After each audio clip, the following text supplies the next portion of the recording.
Israel যেভাবে একের পর এক মধ্যপ্রাচ্যের মুসলিম দেশগুলোকে নরক বানাচ্ছিল, তাতে ইরান যেন ত্রাণকর্তা হয়ে আবির্ভূত হয়েছে। এমন বাঁচামারার লড়াইয়েও সেই ইরান পাশে পাচ্ছে না সৌদি আরব, সংযুক্ত আরব আমিরাত কিংবা কাতার, কুয়েতকে। তেহরান যখন তেল আবিবে মিসাইল বৃষ্টি ছুটছে, তারা যেন তখনও বসে বসে পপকর্ন খাচ্ছে।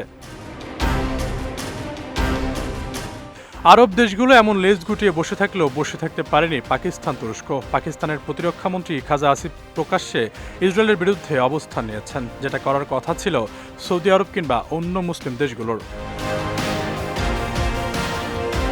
ইসরায়েলের বিরুদ্ধে সম্ভাব্য যুদ্ধে ইরানের পাশে থাকবে পাকিস্তান, এমন স্পষ্ট ঘোষণা দিয়েছেন পাকিস্তানের প্রতিরক্ষা মন্ত্রী খাজা আসিফ। পাকিস্তানের জাতীয় সংসদে দেওয়া বক্তব্যে তিনি বলেন, আমরা ইরানের পাশে আছি এবং তাদের স্বার্থ রক্ষায় প্রতিটি আন্তর্জাতিক মঞ্চে তাদের সমর্থন করব। ইসরায়েল শুধু ইরান নয়, ইয়েমেন এবং ফিলিস্তিনকেও টার্গেট করেছে। মুসলিম দেশগুলো যদি এখন ঐক্যবদ্ধ না হয়, তাহলে প্রত্যেককে একে একে একই পরিণতি শিকার হবে। খাজা আসিফের ভাষ্যমতে, ইরান শুধু তাদের প্রতিবেশী নয়, তারাও ধর্মীয় ভাই। তাই তো তাদের যন্ত্রণায় কাঁদছে পাকিস্তানের মানুষ।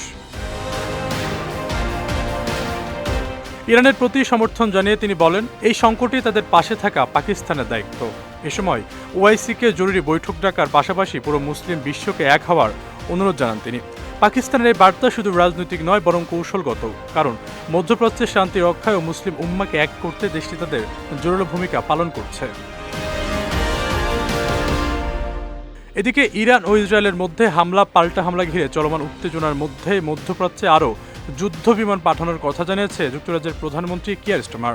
যুক্তরাজ্যের প্রধানমন্ত্রী জানান, ওই অঞ্চল জুড়ে জরুরি সহায়তা দেওয়ার জন্য যুদ্ধ বিমান পাঠানো হবে।